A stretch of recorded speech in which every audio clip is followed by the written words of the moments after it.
What is going on, everybody?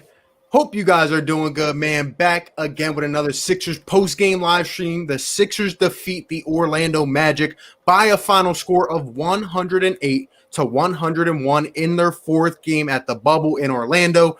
They now move to 3-1 here in the bubble, 42 and 27 overall, 31 and 2 at home, if that even matters anymore.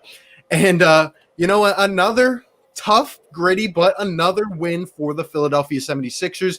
And with the Indiana Pacers losing, the Sixers are now tied once again for fifth in the Eastern Conference. I'm joined by my guy, Philly Mike, Philly Talk Podcast. Shout out to him. His link is up in the description. Shout out to all 30 people up in here already. Shout out to everyone, man. Philly Mike, how are you doing? And what are your instant reactions and thoughts to this game? I mean, first game without Ben Simmons, we get a win where, again, we struggled throughout the night doing certain things, but you can't be mad that your second best player's out, and we won. Now, the sad part is we won the same way today that we won the other two games with a full squad. So there's always going to be up and downs with Brent Brown. I saw your tweet, and I agree 100%. Like, Alec Burks is cooking. How do you not get him right back in the mix in the second half? But we're going to have to deal with these woes while we go along, and let's see what happens. But again, solid contributors from the bench, Alec Burks. And like I said, we're never going to have a perfect game. Is Brett Brown leading us away? So, I mean, three easy wins. I mean, three easy teams, three suspect wins, but it's a W's in the column. So let's take it while we got it. Yeah. I'm right there with you, man. Appreciate you being on here again, guys. His link is in the description. Go ahead and sub him up. Hit the like if you're just joining in. Shout out to everyone up in the Sixers post-game live stream. My main takeaways from this, again, to me, a very boring game. Really just not much electric. Really just a very stagnant offense still. We still got to figure things out going into this era without Ben Simmons. But overall, I have a couple main takeaways from this that I didn't expect. First off, Joel Embiid and Tobias Harris played lazy. They did not play well in the first half, but in the second half, were able to rebound. I really enjoyed the way they were able to step up, really kick each other. I mean, I heard Charles Barkley on the halftime show, Draymond Green calling these guys out. I mean, they need to step up, and they are the horses for this team. And really, they did. And Stan Van Gundy, shout out to Stan Van Gundy on the TNT show, was absolutely 100% on all night long. He said when Embiid's energy steps up, the rest of the team steps up. And that is exactly what happened. The Sixers, Al Horford surprisingly did not play too bad. He contributed, like I said, to Tobias in the second half. Joel Embiid, still need to see more from a guy like Shake Milton. But there is one standout in this game above all, and that is Alec Burks. Like you said, how long have we been preaching? Alec Burks. Who doesn't know that Alec Burks is better than Raul Neto at this point? Who doesn't know that Alec Burks should potentially be starting on this team? A veteran who understands the game. The guy barely misses. His shot is so fluid. That is my main takeaway from this whole game. Alec Burks needs to have a potential shot at starting on this team instead of Al Horford. I would still recommend Al coming off the bench, but Alec Burks, what a game. 22 points off the bench in 28 minutes, 8 for 15 from the floor, 3 for 7 from behind the arc. Unbelievable. He was the anchor off the bench this game. Alec Burks, man, showed me a lot today. Hey, yeah, I agree. And that's the sad part. Like, prior to this news with Ben Simmons, I was loving the fact that you get Ben Simmons.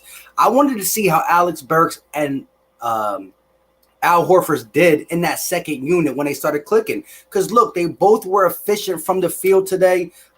They both shot, I think Al Horford was 8 for 14, and right behind them, Burks was 8 for 15, 22 points for Burks and 21 for Al Horford. So that would have been a great second unit to go out there. But now we're going to have to mix and match some of that second with the first just because of Ben Simmons. But, yeah, Alec Burks. Who would have thought? Yep. And don't be mistaken. Like, this was still a sloppy game. The offense still needs to pick it up. The defense intensity still isn't there, especially in the first half. And the Magic are not a good team, right? I mean, let's talk about the Magic for 1 second. Markelle Fultz, I tried to tell y'all he was gonna hit a three. I mean, his shot, he has no shot. He doesn't even have a shoulder. He pushes the ball. He pushes the ball, and he made a three. He was cooking on the Sixers. Finished with how many points? 13 points off the bench. Guys like DJ Augustine are hitting step back threes on the Sixers. Maybe someone said it the other night. Guys just hit crazy shots against the Sixers, and I don't understand why. I mean, Evan Fournier, I don't even like the guy, and he's coming out here on fire. But Joel Embiid stepped up. Even a guy like James Ennis, though, was actually getting some buckets on the Sixers. A familiar face. Well, I mean, James Ennis could be producing on the second unit, just saying. But overall, the defense stepped up. How about not seeing any of Raul Neto? I mean, I could have sworn I predicted he would play over 15 minutes. No Raul Neto. Maybe it's finally out of Brett's head that the dude can't play. Alec Burks. Someone asked me earlier, who should get the portion of Ben Simmons' minutes? It should absolutely be Alec Burks. As I already mentioned, I mean, he showed me so much today. Mike Scott was in, really didn't play that well, didn't see the court again. Furkan Korkmaz, I thought he broke his wrist in the third quarter. I mean, he had that block, and then I thought he broke his wrist, but apparently a sprained finger. He played okay, you know what I mean? But that second unit will have to be led by Alec Burks and Matisse Thybulle on the defensive side of the ball. He showed up once again on the defensive side of the ball. Yeah, and with all the guys you were calling out, one guy you cannot call out, and I thought he started to change. The first couple games, he dropped 19 against the Spurs. He dropped 16 against the Wizards, I think it was. Josh Richardson, the dude shot the ball 12 times, made 2 shots, 5 points. Like, come on, Josh. Like, he's playing at an all-time low. He ain't do none of this with the Heat. Now, he was never like a go-get-it type scorer, but he was a 3-and-D, not a 3-and-D guy, but he could get you some buckets on offense, play some defense. He don't look nothing like that. And one of the reasons I think Furkan came with that blindsided block on Terrence Ross is because he sees Raul Neto not getting minutes, mainly because he sucks on the defensive side of the ball, even though he is not good on the offensive side of the ball too. So Furk said, let me step my defense up. Yeah, absolutely agree. Like you said, Josh Richardson, it's just on. I said this earlier. There's too many guys on this team that are just on and then off. It's like nowhere in between. Josh Richardson had put up some quiet numbers last game and the game before, but tonight he was abysmal. He was terrible. And he's just a liability when he plays like that. I saw a lot of, we were talking earlier about, what will his offense look like post Ben Simmons? Let me tell you, as I predicted, it is very slow. I mean, just a slow-paced offense. But I told you the way to beat teams is you're going to have Joel Embiid and Al Horford moving around, setting some big boy screens. And you're going to have to out-rebound the opposing teams. Now, the Orlando Magic were definitely out hustling us at many times during this game, but the Sixers picked it up in the second half. We ended up winning the rebound battle by a few. And overall, Al and Joe, just no one could stop the combination of that two in the post. There was just no one that could stop it. Again, Joel Embiid, I saw the improvement in passing out of double teams. I'm absolutely loving it. But we got to hit the shots. Jay Rich wasn't hitting the shots. One problem I have with this game as well, I don't know if you saw, but Shake Milton, again, just doesn't seem to be fully engaged. Like, not really his fault, but there's no reason the guy should be taking 5 shots. There is no reason. I wanted Shake to take 10+ tonight without Ben Simmons in there. What did you see from Shake Milton?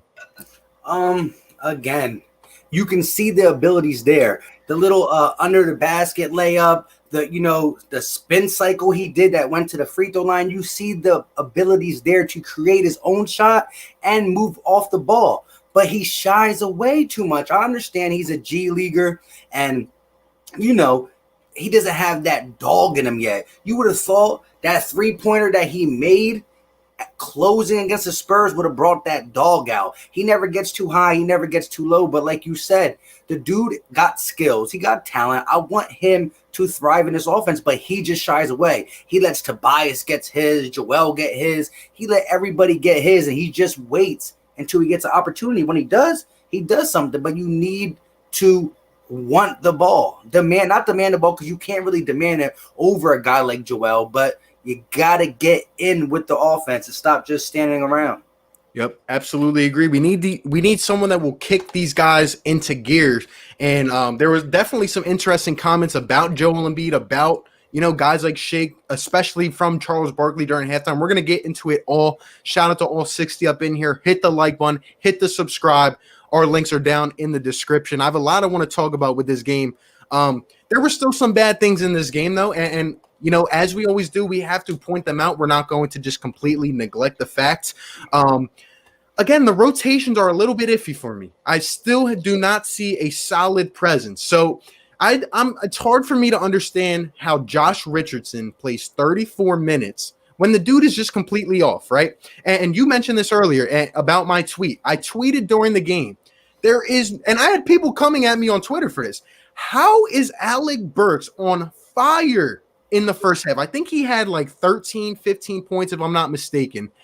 And he doesn't see the floor until 3.5 to go in the third quarter. Like, if I'm Brett Brown and this is a playoff game, well, guess what? The Sixers don't have as much shooting as really any other team. You keep Alec Burks the hot hand in. If it was me, I would have started him.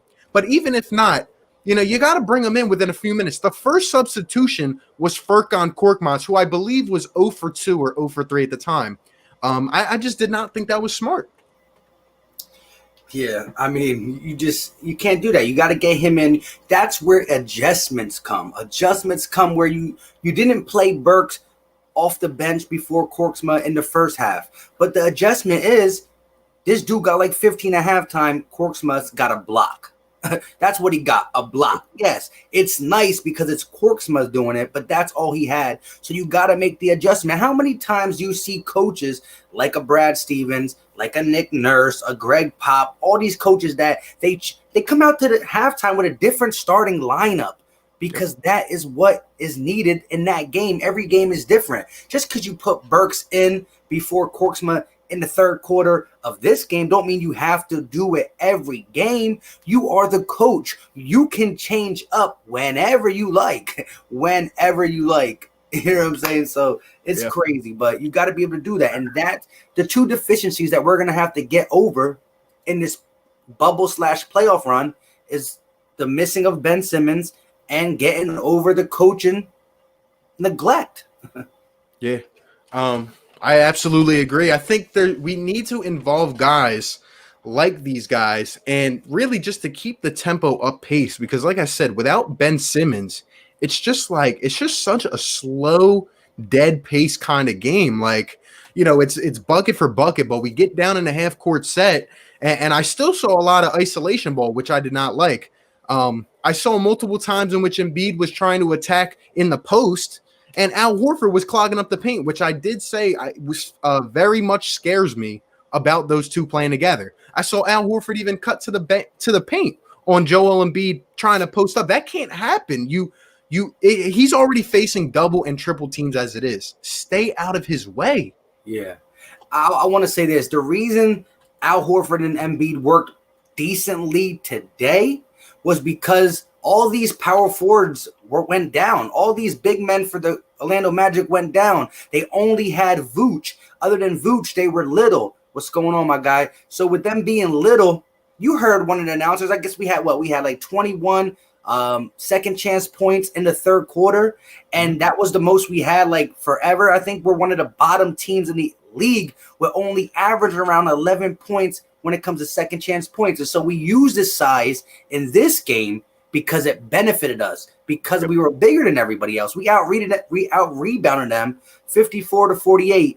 And you think with a guy like Joel Embiid, we should always be, fighting for leading the team for rebounds, but we don't do it as often as you think. We usually lose the rebounding battle, and it's crazy.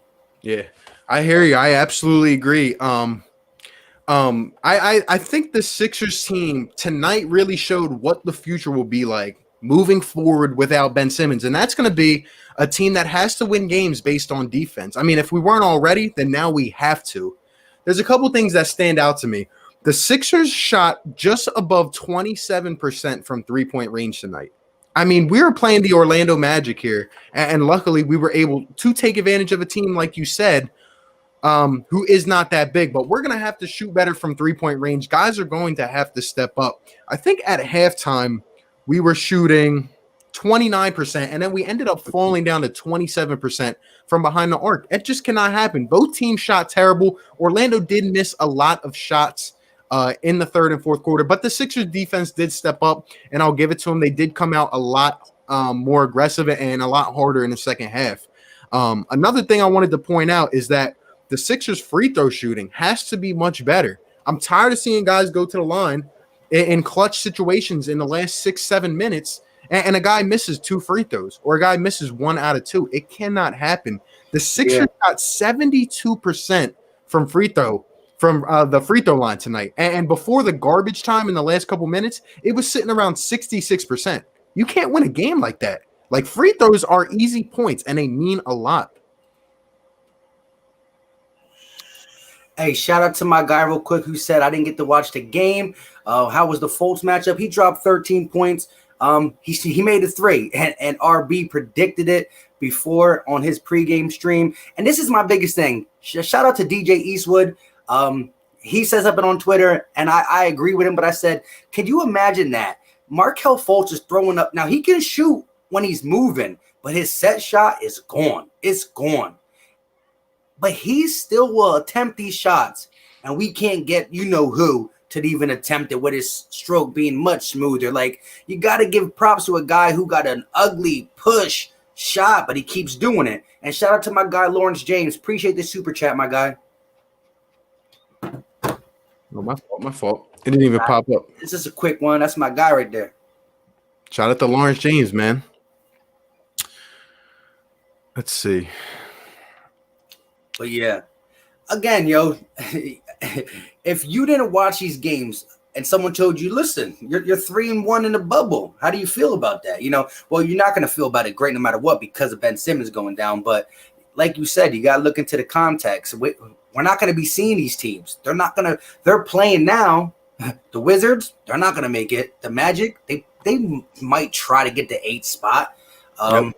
We ain't going to see these teams. Yep, I agree.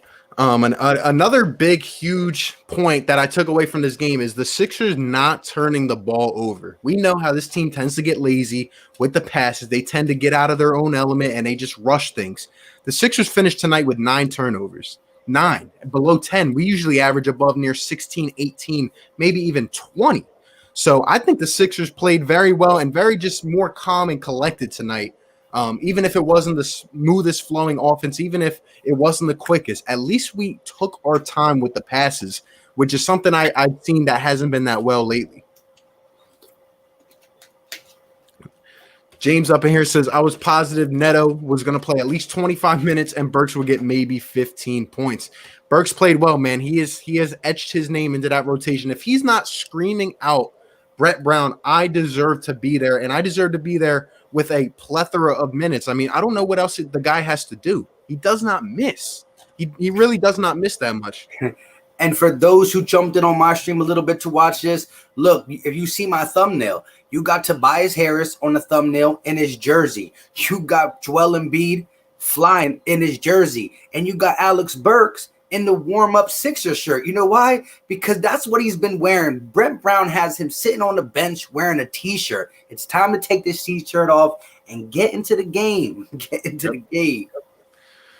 I agree. Barn 5, was it just me or was Al hustling? He was actually moving a lot more on his feet tonight, actually closed out and blocked a three-pointer. I was very surprised about that. I'm not doubting the hustle too much. It's just he's not that athletic, honestly. Like, he's just up there in age. But Al played a lot better tonight. I really just saw us bullying the Orlando Magic in the first and fourth quarters. Like, inside the paint, when we had both of those guys in there, they could not stop us. Maybe that's our formula moving forward. Vaughn215 says, if you want me to be honest, I think Alec Burks should have been starting in the lineup with Ben at the 4 and have Shake run that second unit with Al. Hey, I mean, I wouldn't mind that. I would not mind that. And that also can get solve two problems possibly. You get Alex Burks, who's a true scorer, and you get someone like Shake, who's shy in the starting lineup. Maybe he's shy with Tobias and Joel there. He's not going to be as shy if he got Al Horford and Korkmaz and these guys, because he's going to be saying, hey, I need to take this shot. So that could kill two birds with one stone possibly. Could have. Ben's not coming back. Yeah, shout out to Mitch Kofsky up in here. Says needed to get to the line more in the first half. I talked about this on Twitter. Not only were we missing free throws, though, but we got to the line 4 times in the first half. Now, when you have a lineup of Al Horford and Joel Embiid on the floor, that cannot happen. Like I said, the aggressiveness was not there in the first half. The aggressiveness was nowhere to be found. Even the announcers were calling out Joel Embiid. I mean, Stan Van Gundy was making a pitch here for the Sixers to give him a call this offseason. And I'm not even joking about that. He's literally stating everything that Joel Embiid should be doing. And he just came out of the gate very lazy. But something happened at halftime. Either he was watching the halftime show on TNT or something. But Joel Embiid kicked it into gear. So did Tobias Harris. And the rest of these guys followed suit, man. Delaware announces RB. I think Brett Brown is starting to listen to you, bro. I mean, maybe. Because at this point, I mean, look, how long have we been saying it? Me, Philly, Mike, Eastwood. It's just like, this Alec Burks should be up in here, man. Like he's a good piece. He's a good depth piece, man. I feel like Shake, Alec, and Matisse should share minutes. I agree. And don't give up on Matisse, and Brett should not either. Matisse Thybulle is going to be very essential in this playoff run, man. That was a scary injury for a second. I've broken my wrist, and I thought the same thing happened to Furkan. Yeah, the way he was holding his arm, it did not look good. Anthony James has Brett finally figured out that Raul Neto is trash? Maybe, but my thing on it is still, how does a man play 20 minutes and then all of a sudden he's not in the lineup and it just clicks like he's not good? Like how does he go from 20 minutes to that? That I will not understand. Hey yo, your man said, "What is the price to join the channel?"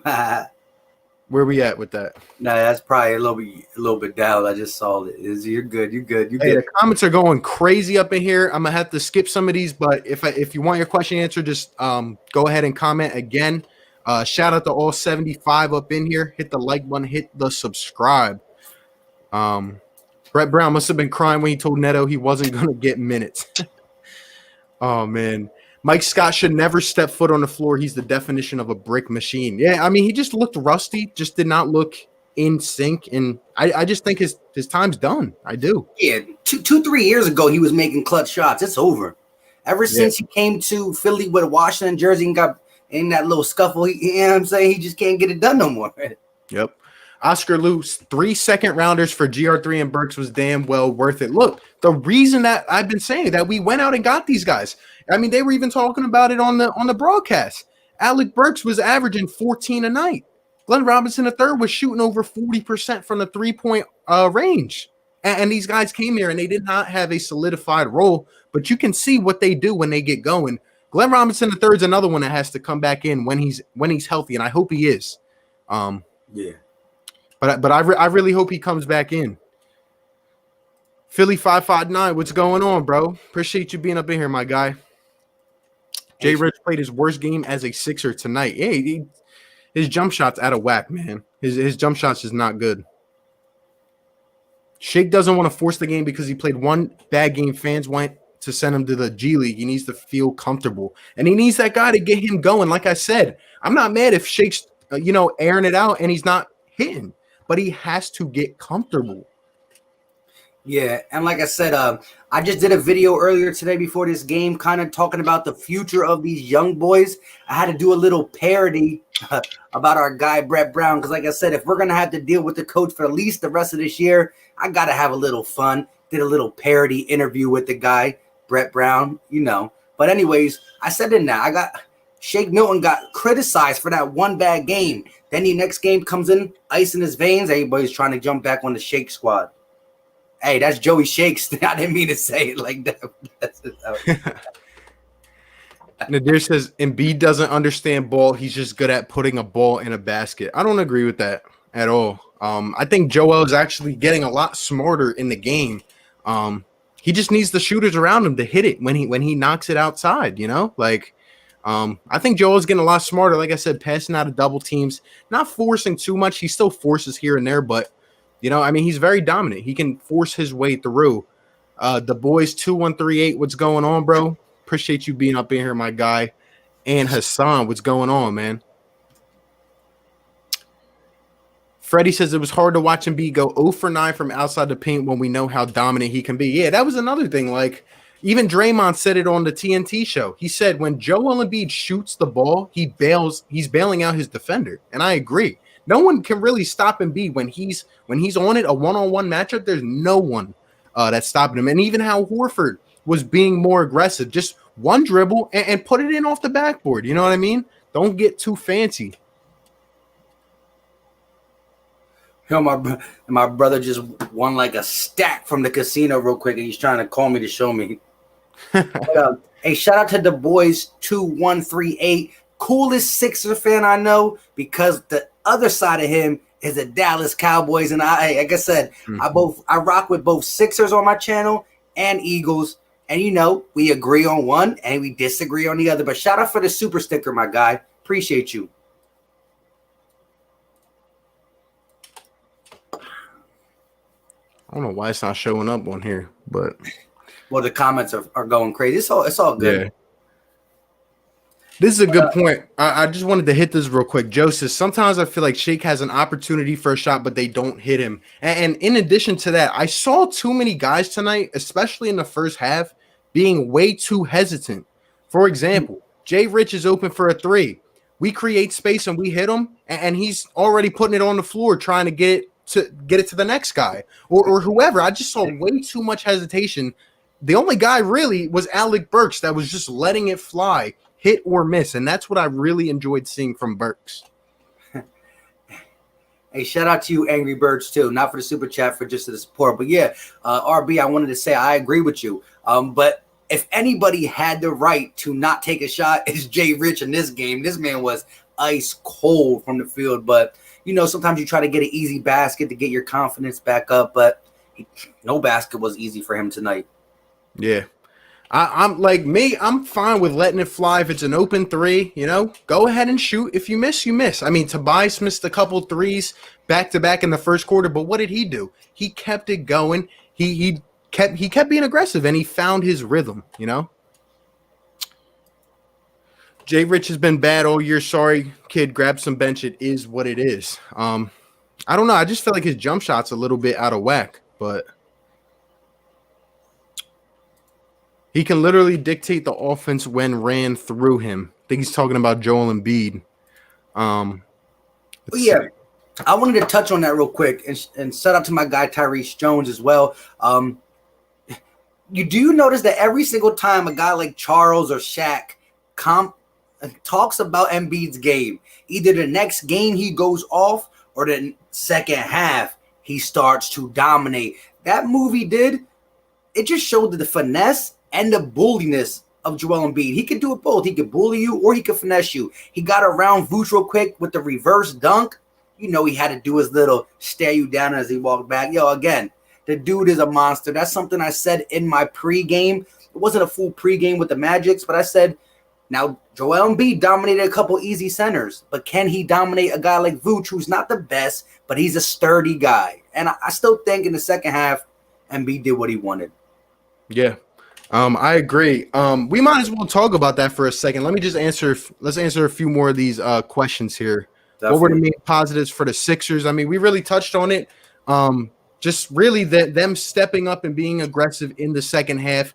Alec Burks showing what he was able to do, a W, like Philly Mike is saying. And overall, Horford played well, at least, you know, for most of the game. Embiid stepped it up. And really, we were able to sneak this one out.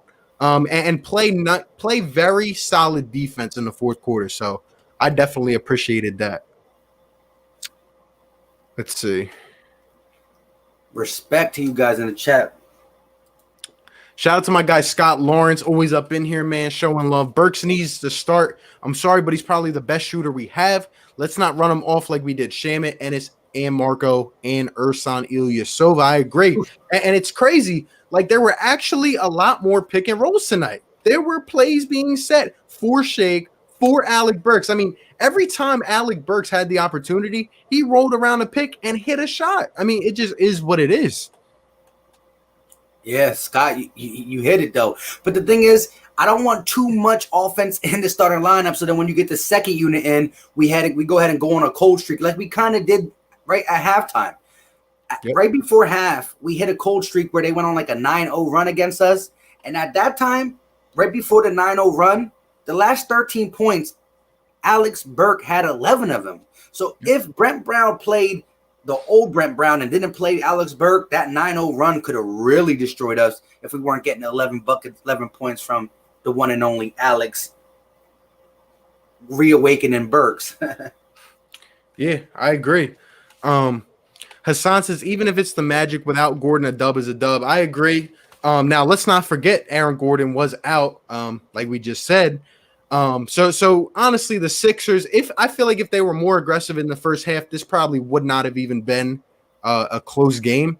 But I'm glad we stepped it up, and I want to see this intensity moving forward. That is what will make this team successful, in all honesty.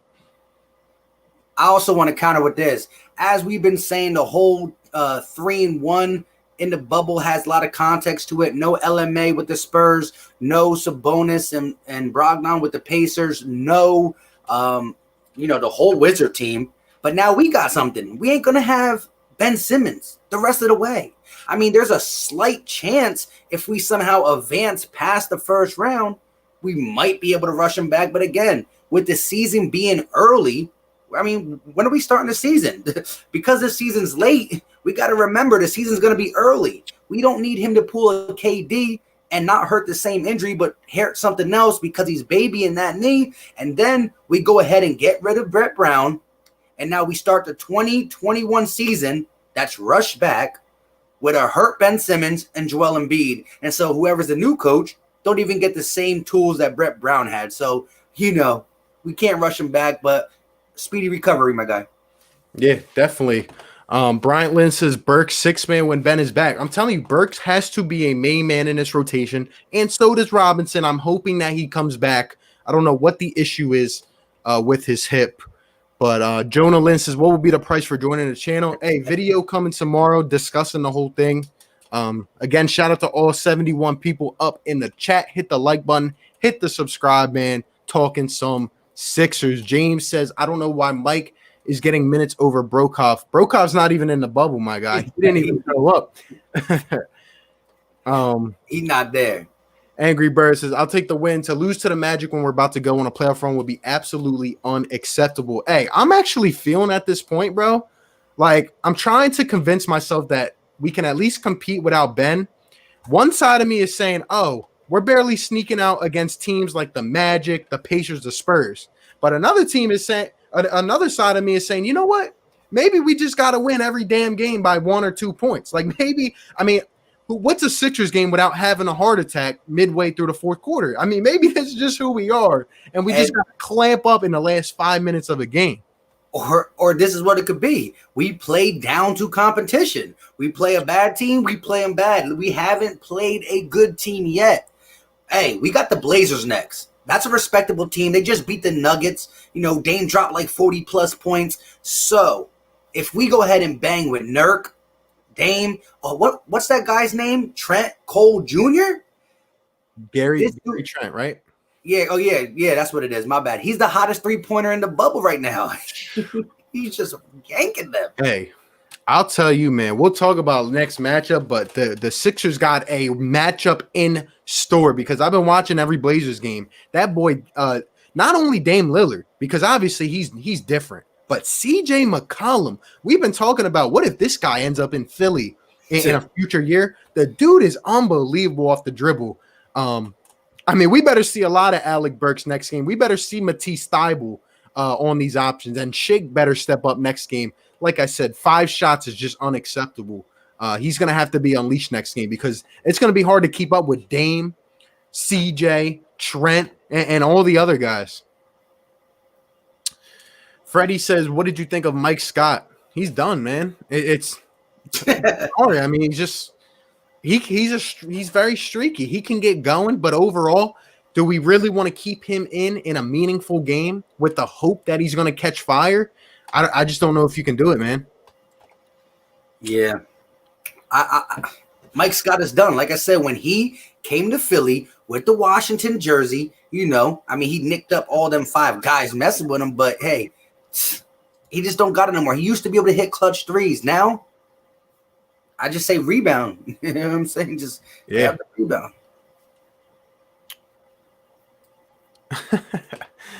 Oh, man. Hey, he said the black guy from Wii Sports said Melo's been on a revenge tour. I can't believe he couldn't get a spot either. Yeah, look at Melo. Melo's over there adapt. The Blazers are not – look, the Blazers shoot threes, but they know that Melo's a mid-range game. They let him do him and let the others do them. I mean, Melo could have contributed to the Sixers. It's not the most, the catchiest thing, but he definitely could have. Listen, you need an ISO bucket, give it to Melo. He still can get it done. Shout out to Milton K. Says, thanks for getting us through these games. RB and Philly Mike Goated. Appreciate you, my guy. Means a lot. Let's go Birds with a rotation here, and it's not looking too bad to me. Shake, Alec Burks, Tobias, Ben, Joe, and then off the bench, Matisse, J. Rich, Al, and Glenn Robinson III. That would probably be similar to what I would do. I'd probably bring Alec Burks off the bench, though, and have Furkan Korkmaz in there as a potential shooter.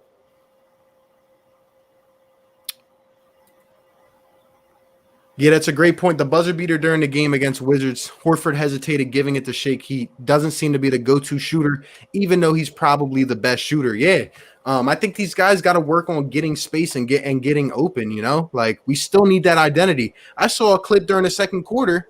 It was like one of the sound bites, and Tobias Harris was looking at Brett Brown. He said, hey, coach, what you got drawn up? I mean, these guys are, attacking on offense and are asking, what are we going to do here? So, we still need that identity, man. Definitely. The boys missed the game with work, but you guys look out with these post-game live streams. Appreciate it, my guy. I feel like against better teams, the Sixers will play better. I'm hoping we play up the competition. We just got to play faster. That's really the one takeaway still. Maybe we don't have to, but well, and that's the thing. The person who pushed the ball, look, when Joel Embiid or Tobias grabs a rebound. Oh, by the way, Tobias had 15 boards in this game, my guy. But when they grabbed the rebound and they outlet to Ben Simmons, that's what I was saying. Even when Ben Simmons moved to the 4, when we try to run a transition, it's Ben Simmons because he's the best in the NBA, not just on the Sixers, in the NBA in transition. Yep. But again, without that, when Alec Burks and Shake Milton as the point guard, they're more of a half-court pick-and-roll type team. So we ain't going to see the running, I don't think. I think this is the first sign of what you were saying. That's one of your biggest takeaways. And I think that's going to be the offense moving forward because Alec Burks, normally a 2-guard, Shake, who probably would be more preferred as a 2-guard, they're not going to push it, I don't think, as much as a guy like Ben would. Yeah, we're going to have to get hard, well-earned buckets. That's a great point you bring up about Tobias. 15 rebounds, Joel 13 rebounds, Al Horford 9 rebounds. That is what I need to see. Guys, one of the most underrated takes of this whole bubble and everything. We have to out-rebound every single team. We got too much height, too much length. We need our guys aggressive on the board, second chance points, push it on the break and all of that stuff. But I love to see that. I love it. Yeah. I see someone in here talk about trading Josh Richardson. Hey, that's one thing us Philly fans do. We're quick to turn. And yes, Josh Richardson had a disgusting game. But we can't forget the 16 and 19 he dropped the previous 2. So everybody's allowed to have a bad game. He's been bad consistently, which he needs to switch back over. But hey, if he's ever going to take that step to come back to the Josh Richardson we actually traded for, it's now or never. No Ben. It's now or never. Yep. Krista Mayo says, I like the lineups today. No complaints. Yeah, I mean, I thought they were much better today. I thought they were. Let's see. Yeah, the only thing that RB had a problem with, and we talked about in the beginning, is the adjustment that Burke should have came out in the third quarter off the bench before Furkan. Again, just because you start something like that in the first half don't mean you necessarily have to continue that same strategy. You're the coach. You make the rules. Change it up. Yeah. Angry Bird says Burke ain't a starter. He's a bench shooter. Why are you talking about starting him? What I'm saying is I would have started him in the second half this game just because he was hot. Going forward, I would definitely bring him in off the first substitution, though. But like you just said, and you know what really stands out to me is that even when he came in with 3.5 to go, he was still on fire. He still hit his shots. I think an overall great game for Burks and really trying to make a point. Hey, shout out to Angry Bird said, what's your name? Because he's on my channel. His name is Philly Take with RB. Cool dude, Sixers guy to the death. And he does do Eagles content too, my guy, Angry Bird. So check him out. Definitely. Go ahead and hit that sub button for my guy. Appreciate it, man. Appreciate it. James says, who do you think should start next game? Jay Rich, who forgot how to shoot, or to slow Al Horford? I mean, the way they played today wasn't too bad. It wasn't.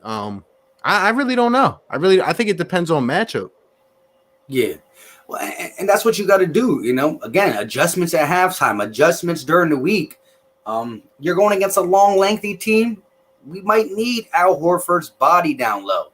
You're going against the Rockets? Well, you better not have Al Horford and Joel Embiid in the same game against the Rockets where PJ Tucker and ex-Sixer, I'm just playing, Covington at the power forward. Like, they're going to run and gun us to death. Yep.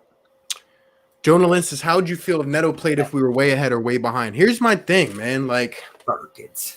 If Raul Neto is playing in the rotation, why? Like, what is the point? If you do not view Raul Neto, unless we're up by 50 points, all right?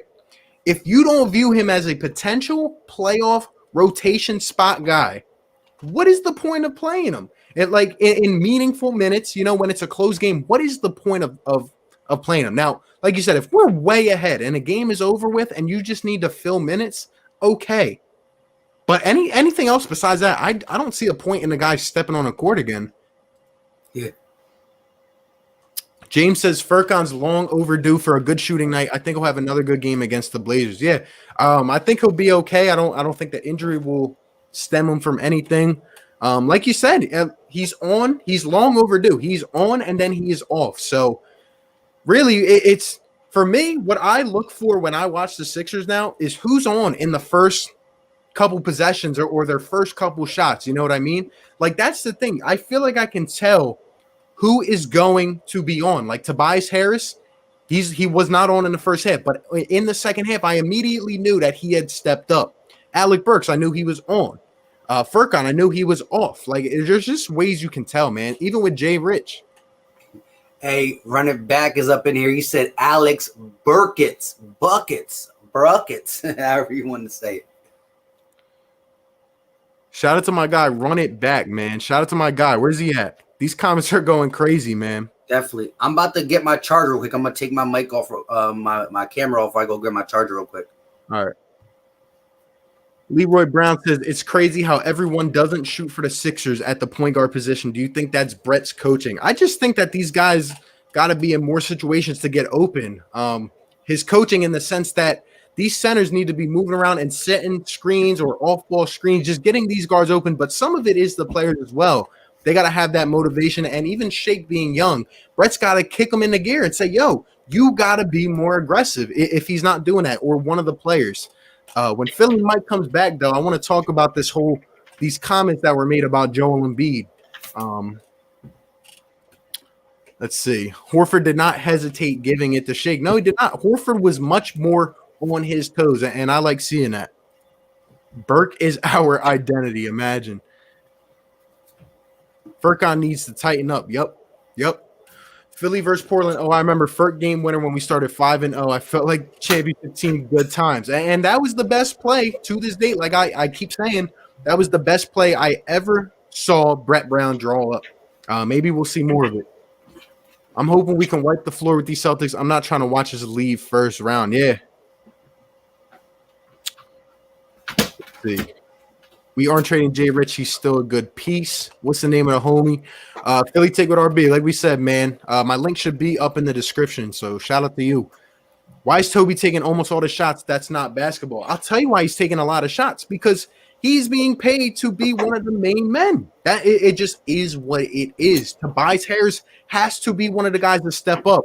I mean, you might not like it. You might not view him as a max player, but at the end of the day, he's one of our top options, and especially without Ben Simmons. Tobias has to step up a lot, man. He has to step up.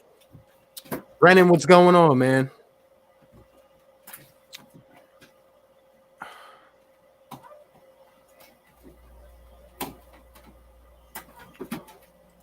Run it back, DJ Eastwood. What's going on, man? Appreciate you being up in here, man. Alex Burks. We've been trying to say it, my guy. We've been trying to say it. Alec Burks needs to get a big share of the run. Joey Shake 72. What's going on, bro? Appreciate you being up in here, man. Hey, you got to get on a Sixers video or something, man. Matthew says, I think Al is great, but he's going to start declining year after year. He's just getting older. I think that's why people say dumb things like that. See, my problem is that in the system, he looks completely different than he did with Brad Stevens last year. But maybe Al Horford can still play. It's just he has to be utilized the right way. I mean, that's all this is. Like I've been saying, guys, this team has talent. This team has talent, but they have to be used the right way. The clever one, I absolutely agree. Brett doesn't know how to utilize the current roster. This isn't the team for him. It's not. And I don't think he'll ever be that guy to get us above that hump. Yeah, maybe he's a second-round coach, first-round coach, but he's not a championship coach.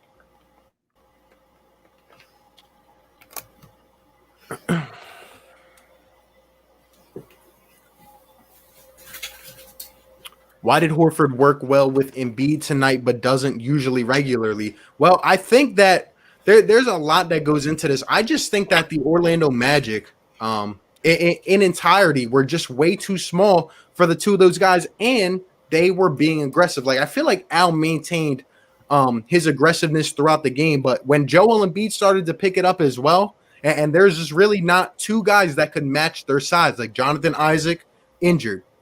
Aaron Gordon, injured. They just had the height mismatch, and they took advantage of it. Like I said earlier today, play to your strengths, and that's exactly what they did.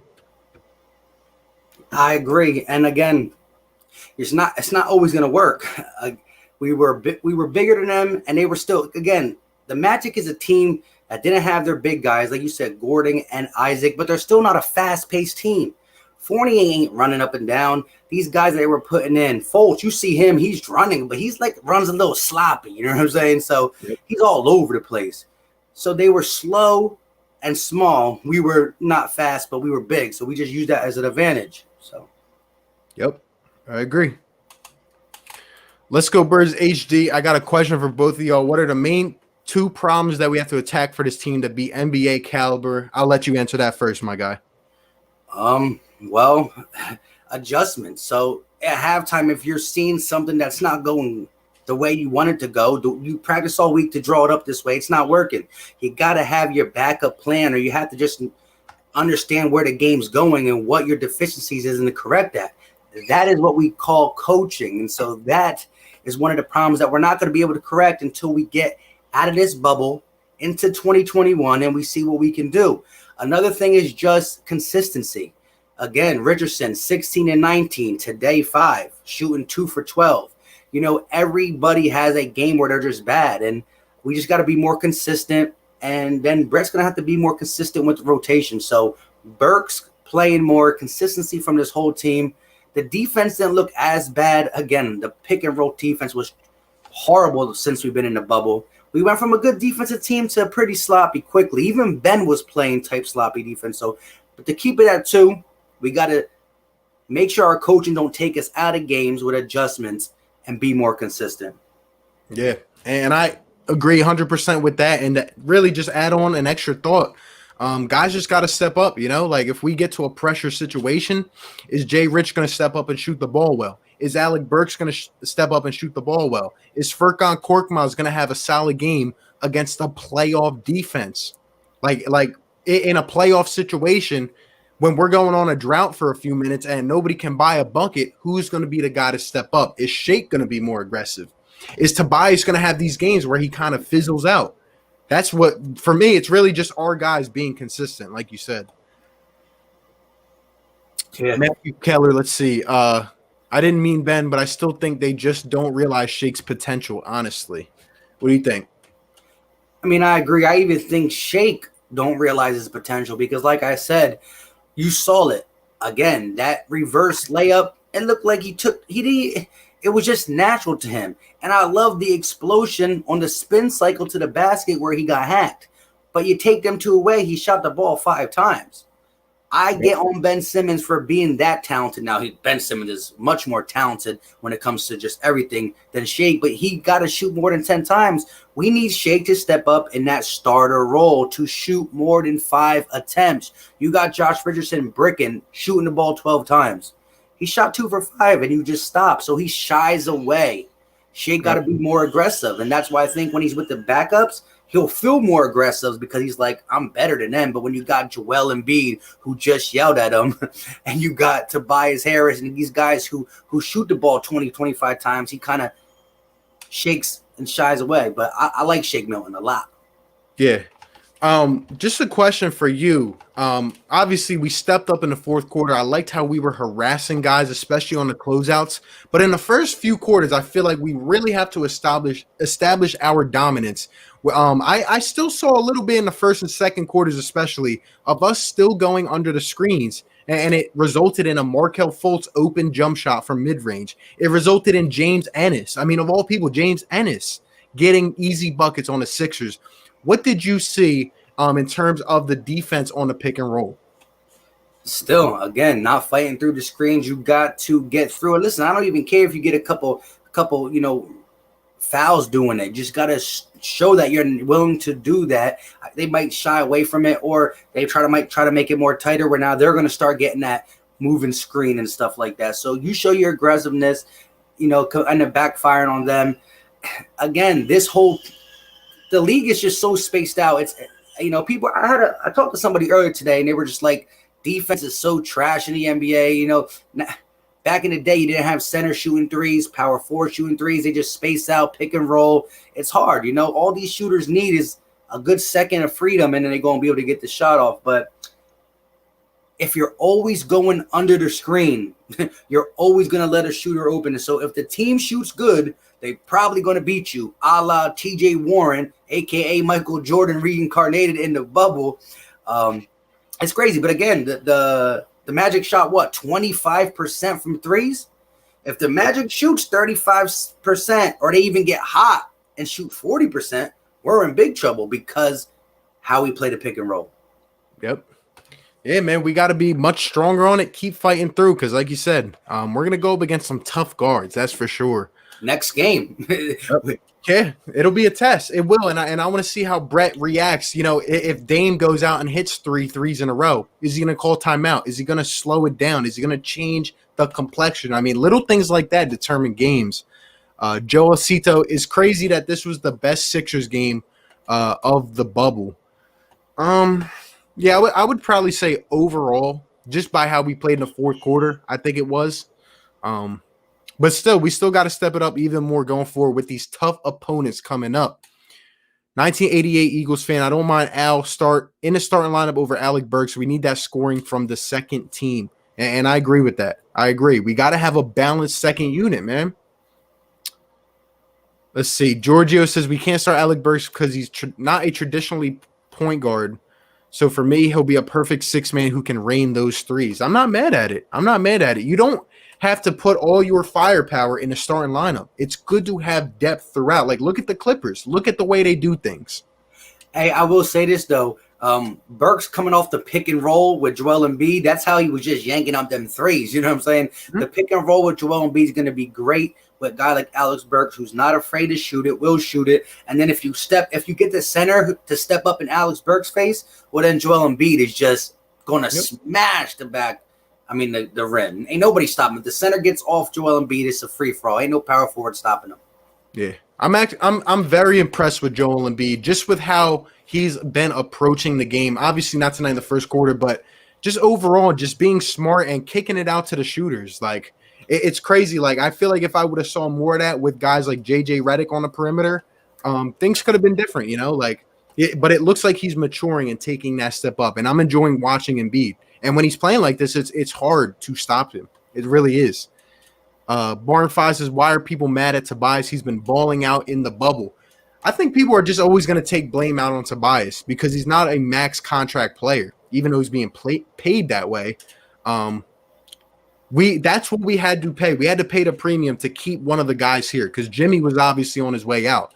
But Tobias is always going to give you the consistent numbers, just not maybe max contract numbers, That's facts. Drummer Boy, my guy from Australia. What's going on, bro? Says I'm late, but I'm here. Appreciate you being up in here, man. Shout out to Drummer Boy. And he says, how many trade Ben comments have there been? Yeah, I'm keeping a close eye, man. I'm keeping a close eye. Let's see. Yeah, I was going to say that's going to be all the controversy. We go on a nice little roll. Imagine we get out the first round. You know what I'm saying? We get out the first round without Ben. That's what everybody's going to say. Not everybody. The people who always attack Ben. Well, what's your quick thoughts on that? Because a lot of people have been bringing that up. Me personally, I'm not trading either one. Not until we see a new coach. What's your quick thoughts on that? I just made a kind of video about that too before I made the Brett Brown parody. But I will not even think about trading Joel Embiid or Ben Simmons until I see them with a new coach. They had Brett Brown their whole career. Like I said again, Al Horford, low numbers in this year. Jay Rich, lower numbers this year. Tobias Harris, not too much lower, but he's not much better than he was in the Clippers, and we're paying him to be much better. So they had to deal with this the whole time. I got to see them with a different coach, and then maybe. Now, I will agree with the people who say this. Embiid shines sometimes by himself with spacing. Ben Simmons shines by himself with spacing. I agree. But we need to see how a coach put these guys together before we just say break up the band. Yeah. I said this in my video. Joel Embiid plus Ben Simmons plus Brett Brown equals second round. We got to get that one part of the equation out and see what the math equation equals to. We got to get a new coach. Yep. Yeah, I absolutely agree. It's not every day you get those guys together on the same roster.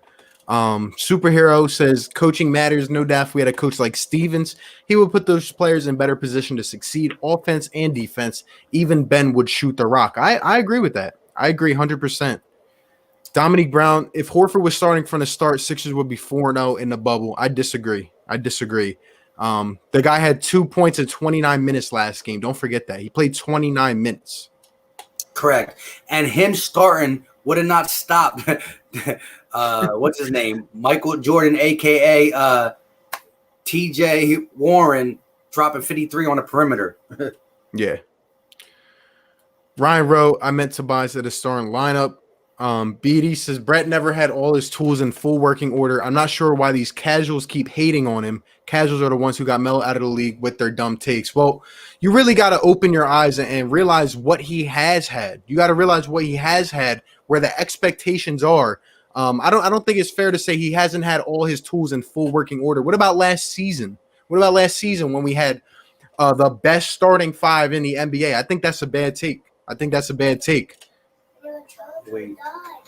Yeah, let me just listen, Brett Brown had a lot. Again, he got messed up with the Joel Embiid a little. He had a great team, and time again, deficiencies on the court, not player-wise all the time. I mean, players are got to play. Don't get me wrong. But again, sometimes it might not even be Brett Brown. It might be the voice got stale. If Brett Brown can't get someone like Ben Simmons to shoot, or Joel Embiid to be more in the post, or a team to fit that he co-signed with Elton Brand, well, then it's part of his problem. He has to make it work. And if he doesn't, he got to show some type of discipline, something. He can't, he's too friendly. And I don't want him to be a Sixers coach anymore because it's the same thing. Second round. Now, some teams can't talk second round, but I'm tired of talking second round. So if you put him in all 32 coaches, I never said he was 32 out of 32, but he's not the coach for the Sixers. The voice is stale. We need something new. We can't get over the hump. Or should I say bubble? Even though we're in the bubble, we can't get over the bubble. Yeah, I agree. Trust me, Brett had plenty to work with last year. If we had Jimmy Butler and JJ Redick on this squad, I mean, come on. Matthew says, yeah, Ben for Luka, Ben for Levine. Yeah, okay. Attack says Shake could be the next Kyrie easily if his confidence skyrocketed. I mean, Shake's got a lot of tools to him, man. Like, I just think you're going to see this guy develop, and he's going to continue to get better as long as he continues to let it fly. That's just my thing with Shake. He can knock it down, but he's got to let it fly. Let's see. I predicted nothing for huh? Go ahead. No, go ahead. I predicted nothing for Neto. I was right on that. I was right on the Sixers win, and on Joel getting 30, he almost did. And BD followed up by saying the only real mistake Brett has made was not benching Ben in favor of TJ in that Celtics series. I mean, that is a bad, like, that's just a bad take, bro. Like, benching Ben in favor of TJ. How about you figure out, because the guy wasn't shooting yet, how about you figure out a way to get him involved in the offense? Same thing in Toronto. There was games where he was honestly excluded from the game. And in the crunch time minutes in game 7, you're doing dribble handoffs and you can't even get a shot off. I mean, come on, man. Come on. I agree. What you got to do with Ben Simmons at that time is make sure he's not playing point guard in the half-court set. Again, you move him to the 4 back in the Celtics series, right? Now you got all these guys who can play around them, Ilyasova, Bellinelli, JJ Redick, Dario Saric, who can shoot. Ben Simmons is in a dunker spot or slashing or picking and rolling. If he picks and roll with any of these white guys, whether it be Redick, Bellinelli, even though Bellinelli's, from, foreign, any of these foreign guys, they're either going to get an open 3 or Ben Simmons is going to get a one-on-one with a power forward who's not as fast as him. Again, Ben Simmons can get to the rack at will. You need to just make him do that. He's young. He needs guidance. And so, yes, he needed to get removed from point guard because his half-court set, I mean, Terry Rozier played in the paint and just helped out on the center. I agree. Yeah. Change him. Coach. Yeah. I mean, look, you got the rookie of the year on your hands who's really been unstoppable the whole season, and just because he runs into one challenge, you want to bench him? I mean, come on, figure it out. You know what I mean? Nick Nurse lost Kawhi Leonard, and guess what? He's figured it out. Figured things out, man. And they were good with Kawhi Leonard without Kawhi Leonard last year too. They were like 17-5 in all his little load management time. Yep. Angry Bird says, even though we've played mostly inferior teams, I believe we proved we can win in these bubble games that aren't truly home or away, and that's a big deal for the playoffs. That's a good point. I feel like even if we're playing bad teams, the one thing I will admit is just winning games down the stretch means something. You know what I mean? Because I feel like the last couple years in those kind of situations, I know you've been watching the Sixers for years. A lot of these people up in here have. I felt like, years back, 2-3 years, it's like every fourth quarter late game situation, we would always fold under pressure. And these guys would always do something like a bad turnover, let the other team come back from 8 down with a couple minutes left. There was always something like that. But I feel like over the last year, we have learned how to win those games. What is your thoughts on that? Hey, you said it perfectly. We were the team that, I think there was a stat, and I can't remember, but it was, oh my God. And it actually was like early in the season, and it came from last year, and it started early in the season. Like, if we were leading or something by only 4 or 5 points in the fourth quarter, we were like, it was horrible stat. I can't remember it because, the whole pandemic stop makes me feel like these are 2 different years. It's crazy. And that was part of the reasons why my Sixers content didn't come out till late. I've been rocking with the Eagles for the whole year I've been on YouTube, but with my job, then the pandemic, I was so uninspired, but we back, even though our team is not what we wanted it to be via the offseason. Hey, let's just see where it goes. Ben Simmons is not there. We got to change up a little bit, but let's see. Because one of the things I talked about in the video I did today when I was making a joke Brett Brown. I don't want people to get a little nervous me saying bad things about Brett Brown, but when I did that video, I was talking about if we are a first round exit, which I'm not saying, I'm not giving up. I'm going to continue to watch, cheer, and complain and be hype when I can. But I want to see what people like Shake, Furkan, Matisse, Glenn Robinson, what these guys got in playoff minutes, because they never played playoff minutes with the Sixers. So going into a year like 2021, if we make other adjustments, via head coach and whatnot, then we can see who are the guys who are valuable to bring along the ride with Joel Embiid and Ben Simmons. Again, Alec Burks not young, but we haven't seen him. So these are viable minutes regardless win or lose, but we going to watch the games. We could do all this. When the Sixers play, we still gonna watch. Yep. I'm not gonna add anything. I completely agree. Let's go. Bird says Simmons is averaging 18 without shooting. Imagine what he could average if he shot threes in mid-range. Ben would be the king thing about it. He's averaging 18 without shooting. Look, man, I'm telling you, like people tend to forget everything else he brings to the table. And if he shoots the ball, it's really over. The rest of the league should be on notice. Like, I'm not giving up on a guy like that. I'm just not. The boy says when Joe went out this season and Ben Sixers beat the Lakers, people said trade Joe. Just wait till we get a new coach first. Right. It's some Philly fans that are always back and forth on everything, Yeah, I think there's more Philly fans. Well, I don't know. It's threefold. You got the ones that say trade Joel Embiid, going to age right with his knees and being tall, and build around the young Ben Simmons with shooters. You got the other ones that say trade Ben Simmons because he's never, ever, ever going to shoot, and he slows down Embiid, and surround him with shooters. And then you got me and RB that says and the boy a 1-2-3 or 2-3-8, whatever, I forgot. Sorry. Keep them both until we see with a new coach. So it's threefold. There's three different opinions. Yep. I mean, all I'll really say is if you are someone that wants to trade Ben Simmons, just go back and look at some of the big names and look how they started throughout their career. Like really, LeBron, Jason Kidd, Magic, even Giannis. I mean, Giannis been in the league for 5-6 years now, and he's just developing his shot now. The dude's an MVP. You know what I mean? Like, you got to understand, Ben is younger and he is ahead of the curve. If Ben Simmons was 28, 29 right now and he's not shooting the ball, yeah, we got a different problem on our hands. I think we have a good problem. It's just, and it's not even like Simmons has not progressed at all. His shot is looking good in terms of form. It's just all up here now. You got to get it out of him. But I mean, once he does that, the rest of the league's on notice, man. Yeah. I don't think Ben's at his full potential. He's only been in the league for about 4 years. That's what I'm saying, man. He's 24 years old. Come on. Gotta wait and see. What's your prediction next 4 games? Who we got? The Suns, the Trailblazers, and we got the Rockets, and we got the Raptors.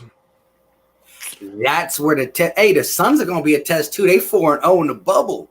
Hey, you know what I said about the Suns the other day? Because someone was like, yeah, they're on fire. I said, what if the Sixers had retained Monty Williams, pulled the Toronto Raptors, promoted him to head coach, and sent Brett on his way? Sometimes you got to take risk, Bro, someone did the same thing because that was a discussion on First Things First this morning, and so someone hit me up and said about that too, and I was like, bro, I listened to what Chris Broussard said, and they pissed me off anyways, but yeah, man, Monty Williams, again, the Suns are probably not going to make it this year, but watch out, Devin Booker is a dog. He's a dog, and Ayton is not that bad.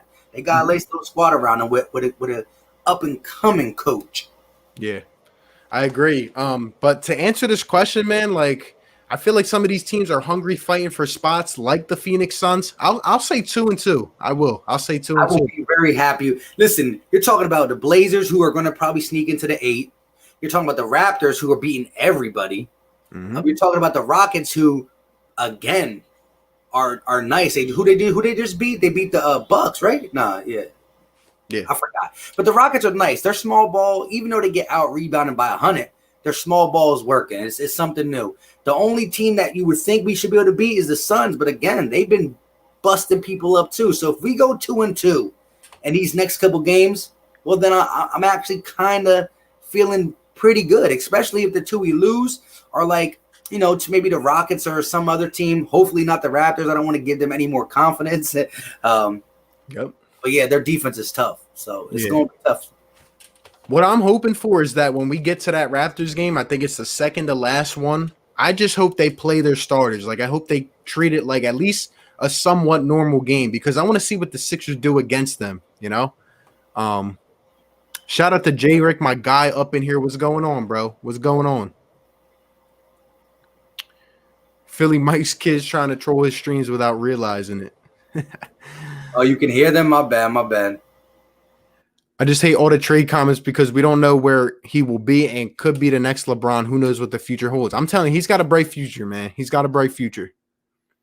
It's been for years. We had the same issues blowing leads, screen defense. Every year. Every year. Why did we get rid of Bellinelli? I think he was a free agent. Shake needs to have that I'm the boss mentality. I completely agree, bro. Completely agree. Don't trade Embiid or Simmons until we get a new coach first. Yep. Let's see. Honestly, I didn't like Brett back when we were tanking, but everybody said he has no talent. Give him a break. Well, now he has had talent, so now what's the problem? I agree. Like I said earlier today, I didn't hate him, but I said, after the first year, I could tell that he wasn't able to do everything with the talent that we gave him. So he just wasn't that guy. And especially last year, he caught a break. He did catch a break, but he's not the guy. He's not the guy. Remember game 3 in 2018 at home. Which game was that? I was trying to think. I saw that one a little bit. We're talking about second round, right? Against the Celtics? I think so. Yeah, see, some of these comments are far, so sometimes if we're in that context and they're answering to our context, we got about that context. Yep. Beatty says, Joel came out on a podcast this week to say during that Raptor series, he couldn't even jump because his knee was injured in addition to his issues. So, again, Brett never had all tools to work on. Look, man, game 7, he suited up. He was ready to go. He was ready to rock. He was sick for one of those games. I'll give you that. But at the end of the day, game 7, it comes down to one possession. Your guys were there. You got to win that game. Yeah. Sean says, you already know I've been a fan. Tony Roten, come on. Hey, man, it's been some rough years. It's been some rough years. Facts. Let's see. Vaughn215 says, all right, I'm back. What's going on? Philly Fan D says, go Flyers. Go Flyers, man. Let's bring it back to Philly. Right? I mean, again, that's one of the things that if I have to say about hockey, I'm a rock with the Flyers, but I don't know nothing about hockey. But, might have to if I want to enjoy some Philly winning right now. I'm just kidding. Yeah. I watched the Flyers game, and it was very peaceful. It was very calming. Like, we beat the best team in the league, and we did our thing, Raul Neto is the Jar Jar Binks of the NBA.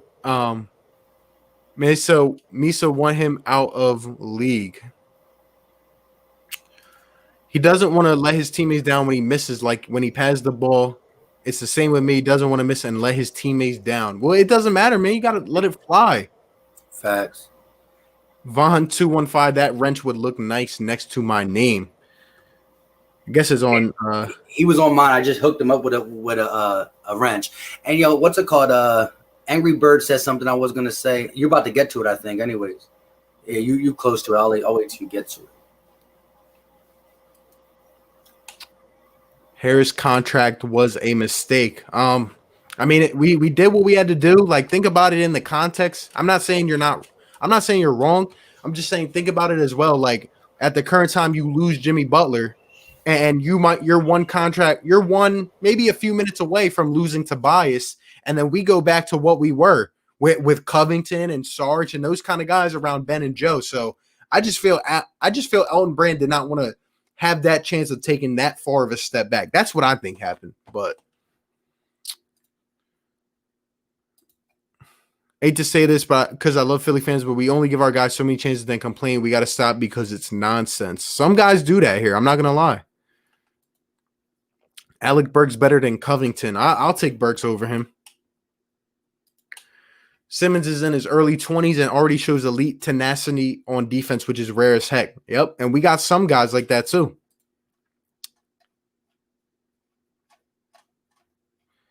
This is the one you were talking about, right? Yeah. Props to my dude, other new homie. Hey, appreciate you, man. Appreciate you, Angry Birds, for tuning in, my guy. Consistent Philadelphia content. You already know what it is, my guy. Appreciate you. And so for the people who are watching on my channel, make sure after you're done, you go check him out again. He does great Sixer stuff, but he also keeps it just as fresh with the Philadelphia Eagles as well. He even does some Philly stuff for you if you really want it. But and as well, for those who don't know me, I'm much bigger with the Eagles community because of the way my job was early in the season. But we back in business. So all Sixers games are available. I do post games as well. This ain't me and RB's first stream. It's been our first stream post game since RB's been really rocking these post games out. But we've had many streams in the past when it comes to Eagles, Sixers. So take a check, watch a video or two. If you like it, hit that button. If not, you know what I'm saying? I'll see you on RB streams. Like, I go by the Philly Talk Podcast. I think it's in the description, I think he says. So check it out. Yep. Hey, his link's in the description. One of the best Philly content creators, guys. Show him some love. Hit him up, man. He's consistent, and he's always on the grind. He's my guy, man. Matthew Keller, I feel like we'll finish stronger than when we came into this bubble. I'm hoping so. I'm hoping it gets better from here on out. Let's hire Stan Van Gundy. He seems like he's better than Brett. I'm telling you, all night, this man was knocking it down on the TNT show. That's actually what I wanted to talk about earlier, but I kind of got sidetracked. I'm gonna read this comment to you. Let me find it real quick from what Charles Barkley said at halftime about Joel Embiid, and I want your instant thoughts because I tweeted this out. Charles Barkley was talking about Joel Embiid. This is really what the gist of what he said. He said Joel Embiid is not a superstar. He's just really a guy with a lot of talent. He needs a Moses Malone. There's nobody on the team that will push Joel Embiid. If Ben Simmons is out, I'm not going to shoot the ball 8 times, referencing the first half. I'm going to just go crazy. What are your thoughts about that? It's something like that tough love, that hard criticism. They know he's a superstar, but they also know that when they talk about it, not just Chuck, Shaq, it pushes his buttons, and you get like 3 games that he goes crazy about. And he even started dominating in the second half. So maybe he got, a hold of that comment. Now, I will say, to elaborate from that, Kenny the Jet Smith said something too. I don't know if you heard it. He said, this is how I look at a superstar. There's 5 things that control a game. You're scoring, you're rebounding, you're assisting, the pace, and what he said the last one was? You didn't see it? I didn't hear that part, no. Well, he says, of course, scoring, assists, rebounds, controlling the pace, and I forgot the other one. If somebody in the chat heard it on TNT, let me know. But he says a superstar does 4 of them every single game. An all-star does 4 once in a while, and he normally hangs around 2. He might score and rebound, and that's it. But a superstar does 4 to 5, and I like what he said, but I think Joel Embiid does do 4 to 5 most of the time. But someone like Chuck's going to say he dropped 27. He should have dropped 35 because of Ben Simmons not being here. So I do agree that the first half, he didn't show his dominance, too pass heavy. Although you said you like Joel Embiid passing, not like you like him giving the ball up, but you like him looking for the open shooter with the space, his development in that sense where he doesn't get the turnover with the ball on the floor. But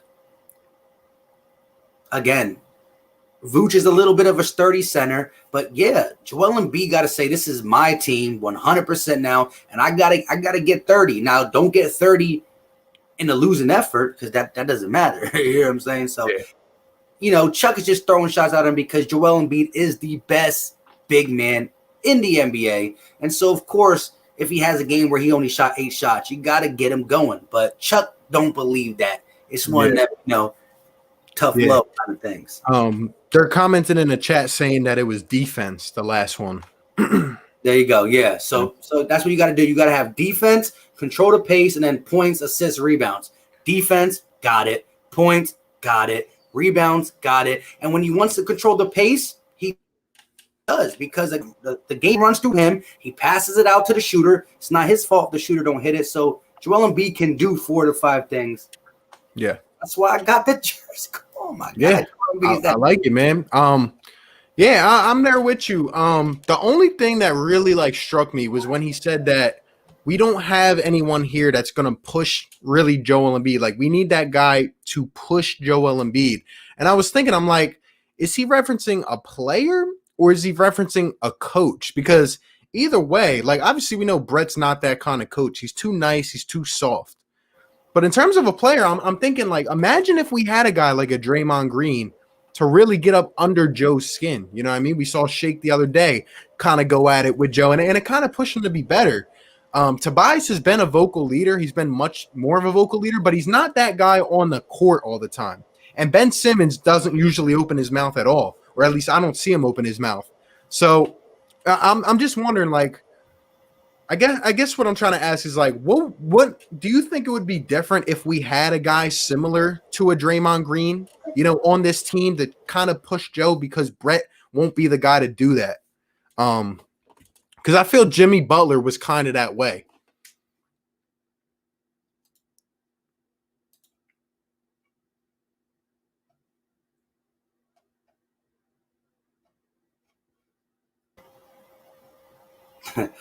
That's the problem when you got kids. You know what I'm saying? Yeah. Don't worry, they're gonna be little Sixer fans and Eagle fans too, or else.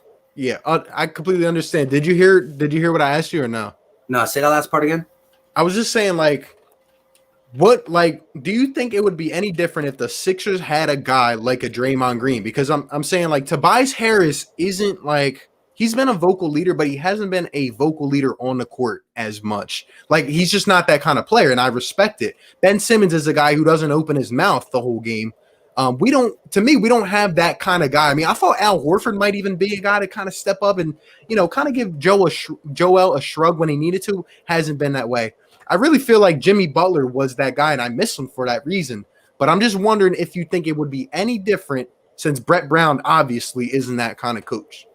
Draymond would be the perfect guy to get in someone's ear for the positive. You know, he pushed KD the wrong way because, you know, he came at his manhood. But, yeah, again, Jimmy Buckets, a guy who got Embiid. What was Embiid's best year? You know what I'm saying? So, again, now the way Chuck is talking about Embiid or Kenny DeSmith saying these things, a coach can say that to your superstar. But you can't say it in the way Chuck said it. You might gotta say it in the way Kenny Smith said it, like, bro, you're a superstar. I need you to give me 4 of these 5 every game. Something along the lines of that. So you're not you're constructively criticizing him, saying you are a superstar. But today you're not giving me these 5 things or these 4 out of 5 things. You're not. I need you to give it to me. You can say it that way instead of just saying, like, I don't know what he says, to be honest. But again, Joel Embiid can do what he wants. He just needs, again, dude's a grown man. He shouldn't need someone to constantly motivate him. But if you say it like that, then what is a coach really doing? Let these guys go play. They've been playing ball since they were little. They know how to do backdoors, double screens, pick and rolls. So let them play. No, the coach is the leader. Yeah.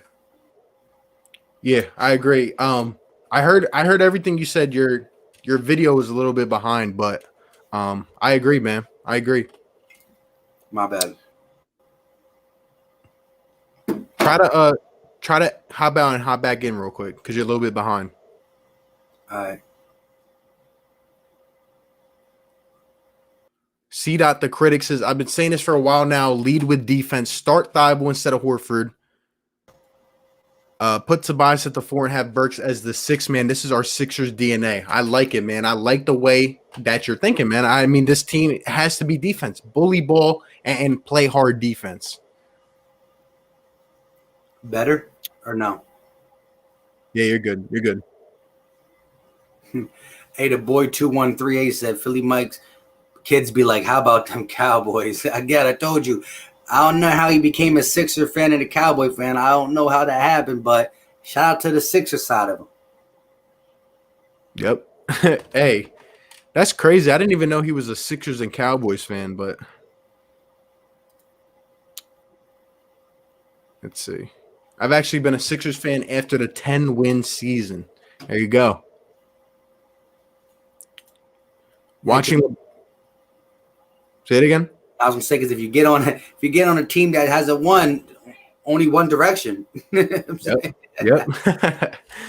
Hey, it's like stocks, man. Buy them low, and then you're there when the price goes up, man.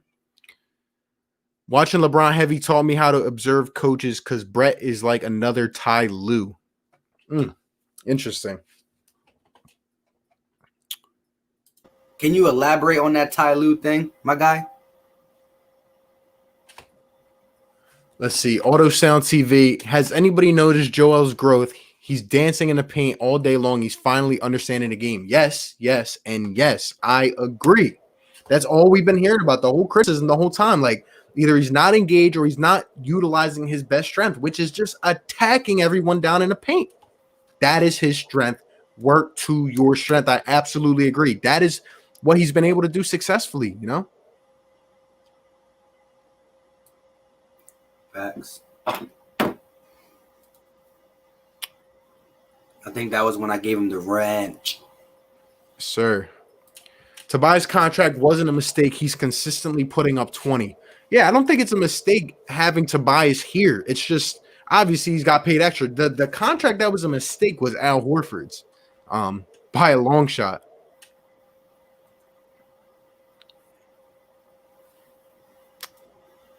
I'll be nice if I say Raul Neto should be in the G League. He should not be in the NBA. I agree, man. There's no way.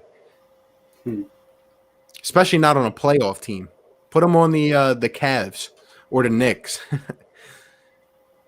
Yeah. Imagine if we just took Tatum in that draft. It always comes back somehow, some way.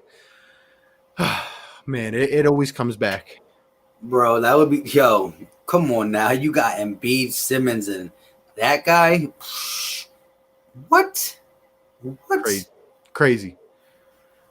He says if we can make Neto fit, anything is possible, bro. I mean, you're not lying about that. Guys, look, I'm still not going to give up on it, though. Like, I could still realistically see Raul Neto playing next game or the game after. Just knowing Brett Brown, like, it's probably irking him down deep inside, like, that Raul Neto has not played a minute. I was waiting for him to come on the floor tonight.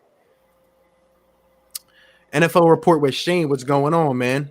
What's going on? Charles Barkley seems like a better coach than Brett as well. He knows the game, man. I mean, he gets a little bit too far sometimes, but I mean, just that mentality of like, Joel, you are a superstar. You got to go to work and eat every day. That's what I like to hear, man.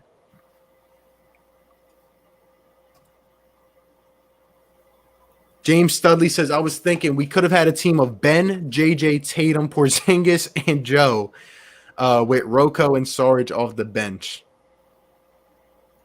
How will we got Porzingis? I forget what draft Porzingis was, but I know he was 4th overall. I forget who we picked that year. I think it was 2016, 17, 15 maybe, 15. Yeah, I'm gonna look that up real quick. That draft. Yeah, he went to the Knicks 4th, and what he just drop on the what he just drop against the Blazers? 30 and 15. Yo, he's on it. He's on it. Oh, the pick before is when we took Jahlil Okafor. Oh man, think about that. If Jahlil Okafor goes number 2 that year to the Lakers, which we all expected would happen. The Sixers probably realistically would have ended up with D'Lo right in our lap too. You know what I mean? Bro, Jahlil Okafor, Markelle Fultz. My God. My God. Hey, yo, you know who stamped them? I got Brett Brown. What's up, though? It's like, nah, but let me stop. Oh, man. That hurts. That hurts. Imagine if this Embiid shows up in the playoffs. My knock on him is he hasn't elevated his game in the playoffs. If he consistently is able to draw doubles and find open shooter slashers, we'll have a shot to win. My only concern, the boys, is that, we're seeing Joe have a pretty easy time passing out of double teams, right? But I'm scared, bro. I'm scared of Nick Nurse, Brad Stevens, and Eric Spoelstra. It's like the top three. Like, imagine the kind of pressure they're going to send at Joel Embiid in the playoffs. And Brad Stevens is the master of it. That's why I don't want to play Boston. Every time Joe turns his back, you will see Marcus Smart, Jaylen Brown, and those guys just harassing Joe. That fears me a little bit. I can't lie.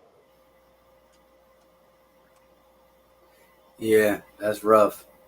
Hey, but shout out to the people in the chat still hanging. You know what I'm saying? Like I said, if you haven't done it already, don't do it now. Don't interrupt the stream. But after this, make sure you go check out my last Sixers video. I put it up a little bit before the game. Like I said, this wasn't at my crib. It was a car video because I was at work. But, we talked about some future stuff for these guys, the young guys that I want to see transition with Ben Simmons and Joel Embiid when we go a different route up top. But yeah, take a look at it if you like, hit that button. If not, it's cool. And for the Eagle fans, I really rock heavy with the Eagles. But actually, I've been putting out more Sixers content lately too, because again, basketball's back. But post-pandemic, during the pandemic, the job wasn't letting me, but that's over and done with. So we rocking them too. And I don't really do Phillies at all. I watch them occasionally, but the Phillies and Flyers just a little bit above me. So I only rock Sixers and Eagles. So go ahead, RP. Hey, shout out to my guy. Again, if you're up in here, guys, hit the like button. We're live on both streams. Hit the like button, subscribe to the channels. Links in the description. Shout out to everyone up in here. Probably be on here for like 10, 15 more minutes. We'll hop on up out of here, and we'll keep doing our thing, man. But shout out to the people that have consistently been coming out here and talking to us, man. It's a lot of fun. Love all the insight for sure. Charles is a BSer. Person's opinion is only as good as what they factor into it. Joe has literally been playing through injury. His success has been a miracle. He's clearly self-motivated. What do you think about that?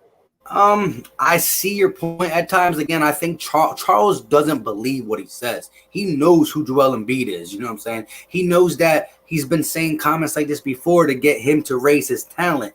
It's just what he does. I mean, Joel Embiid spoke on it. Remember when they interviewed Joel Embiid and he said, listen, I love hearing Chuck and Shaq come at me like that because it's all love at the end of the day. I know they played a big man kind of style basketball and it's all love, but I do understand what he's saying with how Joel Embiid's knees were in Kentucky, how they've been his whole year and his whole career, how we had to load manage it. He's been better with the load management. That's why people say he's not going to be able to do this long term, but I don't think he gets lazy. What I think is he just realized he's better than a lot of people, so sometimes he doesn't take it seriously in moments, but when he is focused, the dude is a problem.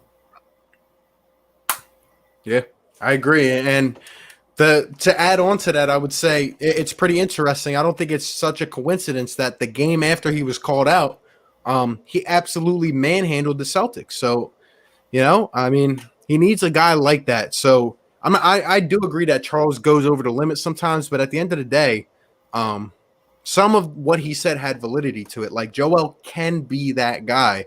He just has to do it. Matthew says there would be too much talent. Those guys wouldn't be able to play together. For me, Evan Fournier is one of the most underrated players in the league. He's been an 18-point scorer in his career. Would love him on the Sixers as a sixth man with Alec Burks raining threes. I'm not going to deny that his production hasn't been, underrated. I just don't like the guy.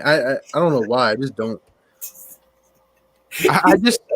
It's just something about him. Like I forget what game it was. I mentioned this earlier. I think it was the Sixers where he was absolutely going off. And he started to get so cocky, but I was like, come on, Evan Fournier. Come on. I mean, really?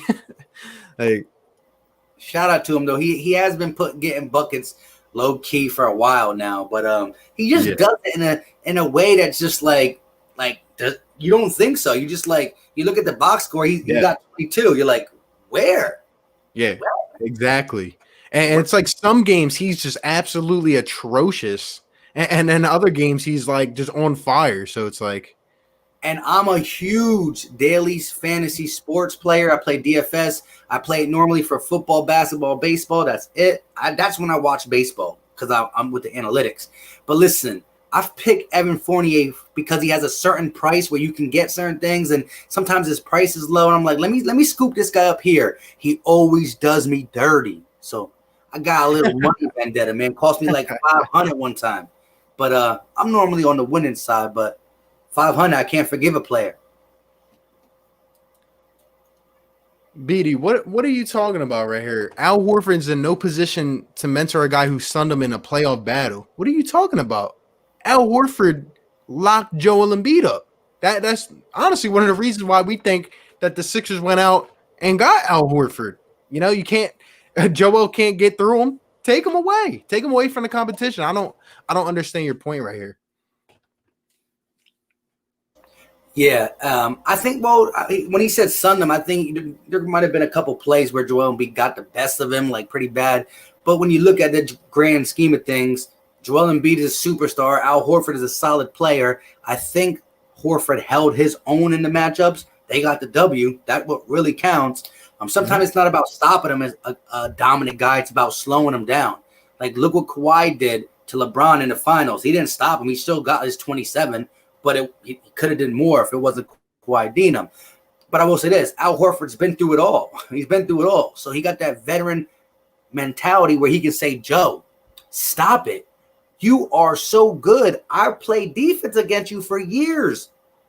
I didn't like playing defense against you. So I know they don't like playing defense against you. Go get your buckets. So that's all something you got to say. You know, I know how good you are. We played each other in the playoffs year after year.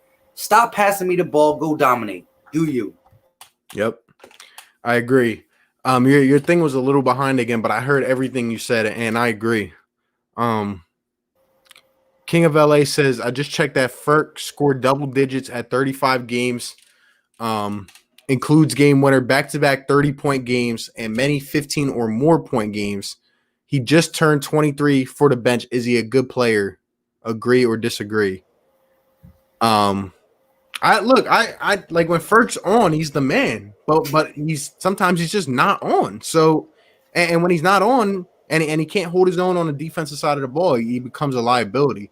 But we're gonna need him to step up in big time situations. I hope he can step up to the occasion. Hey, King of LA, I agree. And if you're talking about that middle of the before the pandemic part, yeah, Ferk came on strong. He had like back-to-back 30-point games. Back-to-back double-digit games. Hey, he came on, but he got to be more consistent. Yeah, I saw the 2K one. He said, I picked him on 2K and fell in love. Shout out to you, Hassan. Oh, man. A coach that would be amazing for the Sixers would be Brad Stevens, but that would never happen, though. Hey, a crazy bold take prediction. Not prediction, but just a crazy coach that would be insane for the Sixers. If we would ever be able to pull him away is Coach Pop, man. Like, yeah, time is up with the Spurs, man. Things are going downhill. Take your talents over to Philly. Imagine what Pop could do with the boys, man. No chip or bust. How T-Jazz isn't in the NBA and Neto is.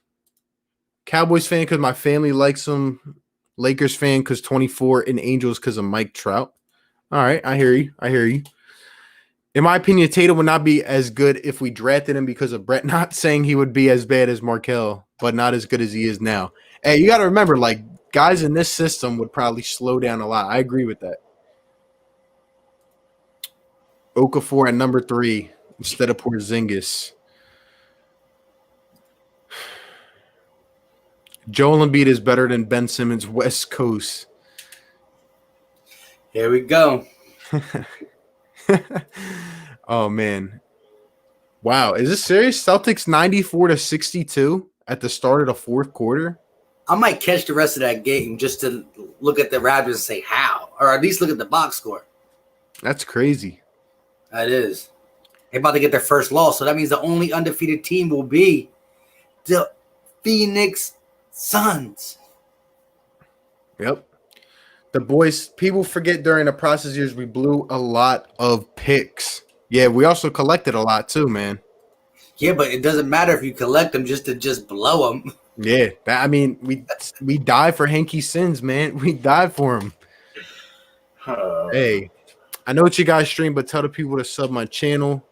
Hey, shout out to you, man. Sub up his channel. Hey, I don't even think I checked you out. Let's go, Birds. I'm gonna check you out, my guy. I think Joe's main spark that fired up was after the loss to the Raptors to play the Bucks. Yep. They should bring Chuck is in as an assistant. I wouldn't mind it, man, if he was interested. What player do you think would fit the best on the Sixers with Ben and Joe? Man, I would say Zach LaVine. I would love LaVine, man. Not just any shooter, but you preferably just don't want someone who's just going to spot up and shoot. You want a guy who can shoot, but also can get buckets off the dribble. So the LaVines, the McCullens, the Devin Bookers, but even the Buddy Hield. Again, this offseason is not going to be all these superstars out there, but a guy like Buddy Hield, as long as Brett Brown's not the coach, he might go even better than what he is. We might be. I'm sorry. Maybe stop. James says, who remembers when we had the best start since 01? Yep, good times, man.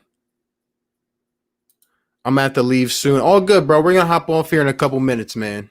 Shout out to you. Appreciate you being up in here. BD says, sometimes I wonder if you guys really watch these games. Go back and see how much jersey grabbing Al needed to guard Joe. Joe dominated him. Al just happened to be on the winning team. I disagree with that. I disagree. Joel dominating is him averaging 30. He didn't average 30 against them. Right. And you also got to realize that it wasn't just about Al. It was about Brad Stevens sending a bunch of pressure at Joel Embiid. I mean, all we talked about was Joel Embiid and not being able to reach his full potential in the series. I mean, come on, man. I want to say this, too. Because of Ben Simmons and him at the three-point line, they were able to throw guards like Marcus Smart, like tough guards at Joel Embiid to swipe the ball and hurt him. So it wasn't just Al Horford. Correct that. It wasn't just Al Horford. He was the guy on the block with him, but they kept sending bodies his way. But at the end of the day, Joel Embiid is a walking 20 points. If Joel Embiid drops 24 and has two great dunks, I mean, Joel Embiid, although he did drop 0 one time, I don't know how that ever happened, but again, wow. They were talking about Anthony Davis for dropping only 9. But anyways, Joel Embiid's a walking 20. So him getting 24, that's his average. He should, but watch, if we play the Celtics now with Cantor and Tice, 35 a game. What's up, though? Yep. I agree. And yeah, I mean, you can't really factor jersey grabbing into the equation because the refs stink either way. So I was looking through the free agents for 2020. What player would you want from this year's class? Hey, I made a video about this a couple months back. Not really any stars in this year's free agent class, but like Philly Mike said, a lot of guys that can fill roles on your team. A couple that I can think of off the top of my head from that video. I would like Montrezl Harrell, Joe Harris. Obviously, I'd like to acquire a guy like Buddy Hield in a trade, but if we can't, Davis Bertans from the Wizards is going to be on the market. So, couple guys out there. I would even take Van Vliet as the backup point guard. I mean, the dude balls out for Toronto. Correct. Yeah, Bertans and Harris are going to be guys where you might pay a little bit more because it's free agency and it's basketball, but they're not going to acquire that much money. And then you get that much needed shooting, a knockdown 40+% shooter on the wing to help Ben Simmons and Joel Embiid. You don't kill the bank. And again, you can't acquire a superstar unless you get rid of one of these max contracts. Ben is making bread. Joel's making bread. Tobias is getting a max contract. And Al Horford's not max, but he's only a few digits lower than a max. So. Yep. It still blows my mind. Jonah Lynn says, if we won Game 7, would Jimmy want to stay? That's actually a really good question. I honestly think he would have stayed. I do, because I think we would have ended up going to the finals. And I just think it's crazy. Like when Jimmy talked on that podcast about walking off that court, just feeling like it was the end. Like, I really feel like Jimmy would have found a way to stay if we had made it farther. But that's just my opinion on it. Yeah, and my brother is a Heat fan, so I would love that matchup, but I can't take an L to that. Yep. And I think if Joe wasn't hurt coming into the draft, we would have drafted Jabari Parker. So we got lucky with that. Thank God, man. Thank God. Mm-mm. If he didn't have some knee problems, he would have, because he was a monster. Yeah, he was. I mean, some guys it just does not translate. James says 6.5 to go, 109-71 Celtics. They must have just had a bad game or something. Yeah, I don't know. Hey, yeah, and look, for all this, again, we're 3-1 in the bubble. We lost Ben Simmons. That's the biggest complaint. And yes, we've been playing some mediocre teams and stuff like that. But what about the Lakers, my guy? I mean, listen, when LeBron in the playoffs is playoff LeBron. Don't let me get off the Sixers too much, but they are in last place in offense. They're in last place in shooting. They shot 4% from 3. Mm-hmm. Bro, like they're in trouble a little bit. AD's going up and forth. Now, again, LeBron gets in the playoffs. He might just do LeBron type things. But look, Lakers fans got you feeling a little bit like, wow, these guys can't buy an open bucket. Yeah, I'm telling you, the whole situation changed everything. Like it really, I think it's an open ball game. And that kind of leads into this question: can we hang with any of the top 4 teams? Honestly, I do. I think we're going to see a lot of surprises in these playoffs, man. I'll just say it like this. Joel Embiid is going to have to average 30 against any of these top teams for us to win, or we're going to need some Alec Burks just have some 20-point games and stuff like that. I don't know, but or we're going to need the whole teams to 70 points. Yeah, on some 04 Detroit Pistons stuff. But Ben Simmons is a big loss, regardless of people want to agree or not. Yeah. I would hope he comes back, but I just have a bad feeling about it. I do. And someone was joking about it last time the Sixers said day to day. Markelle didn't even come back at all. They said this was day to day, and we see what happens. But yeah, it's not just the Sixers. What about Jordan Howard's week to week from week 6? It's crazy, man. Like I can't believe I actually fell for like actual NBA reporters, like.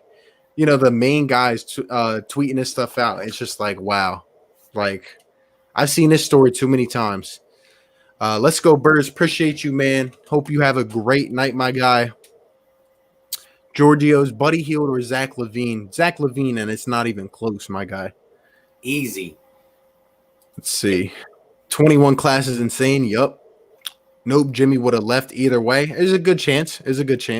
But I do think he would have stayed, man. Jewelry, Jewelry could have kept him. And again, he did like Joel Embiid. He got that grit for Philly. I mean, Miami's all nice and dandy over there, but that's still Wade County. You know what I'm saying? So, yeah, it's crazy. I mentioned this before, like, really how we clowned Miami and Toronto at the beginning of the season. Like we were making fun of them, and look where things are now. But it's crazy. I wish Hassan. Hopefully we can make that run this year. Yeah. I think it's either us or Celtics versus the Lakers. That'd be a good matchup for us if Ben Simmons came back.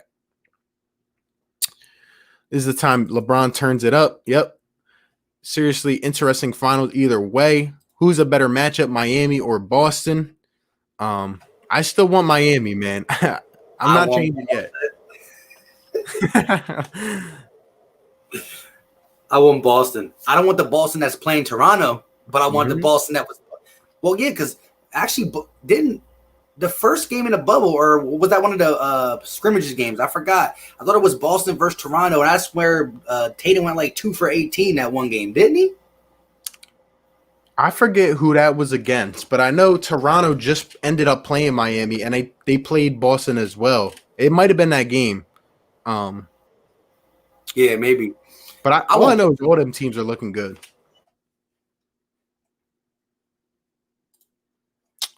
Kind of hope Ben doesn't come back. I don't want to risk anything. I feel you, man. Embiid's the best center since Shaq. I'll take Embiid over Dwight Howard. Appreciate you. Let's go, Birds, man. Have a good night, my guy. I'd rather have Miami easier dub, but Celtics would leave early. I feel you, man. But hey, with that being said, man, hour 50 minutes up in here, man. We'll give our final takes for this game. Like I said, we got the Trailblazers coming up on Sunday. You guys can expect a pre and post game here on this channel. Probably, maybe even get my guy Philly Mike up here again, see what he's doing, see what the other guys are doing as well. Maybe do like a group thing. Again, I'll be dropping a video tomorrow talking about channel memberships. If you guys want to check that out, Philly Mike's link is in the description. Check him out. Show his content some love. Subscribe to his channel. One of the best, man. But yeah, Philly Mike, what is your overarching thoughts of this game? We'll just sum it up real quick, and then we'll get up on out of here, my guy.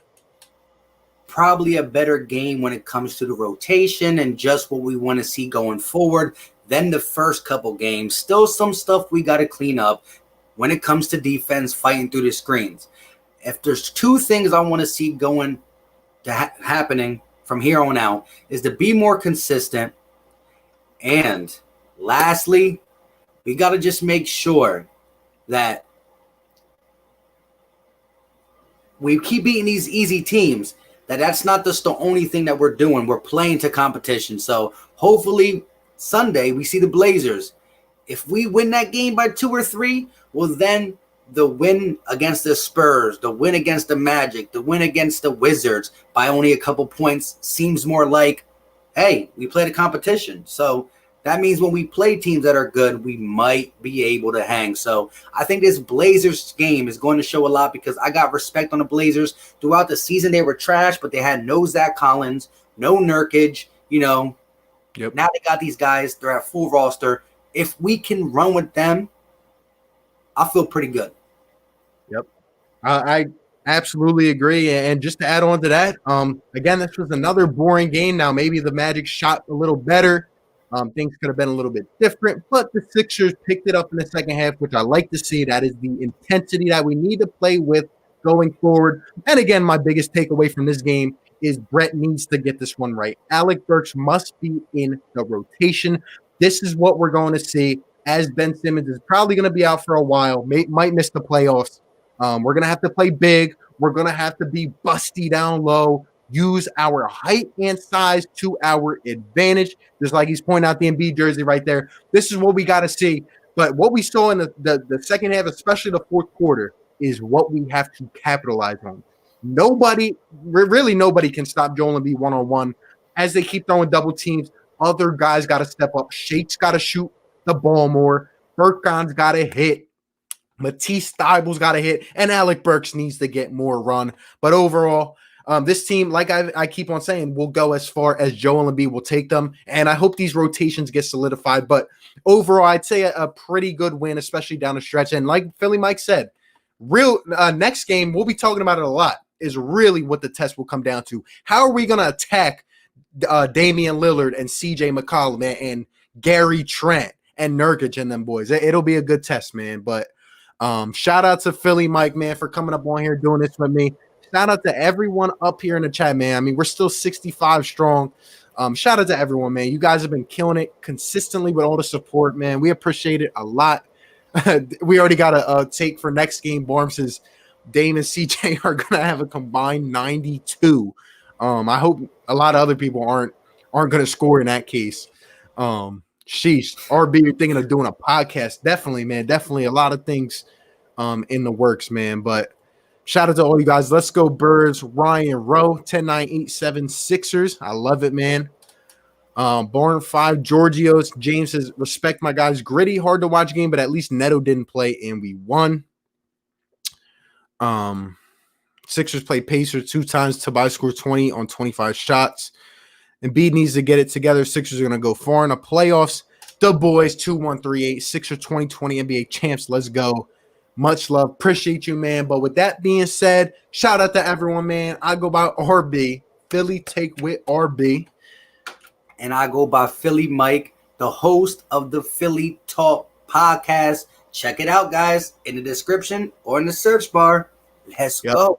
Yep. Links down in the description. Hit the like button on your way out. Shout out to you guys. And with that being said, we will catch you on the next one, man. Peace.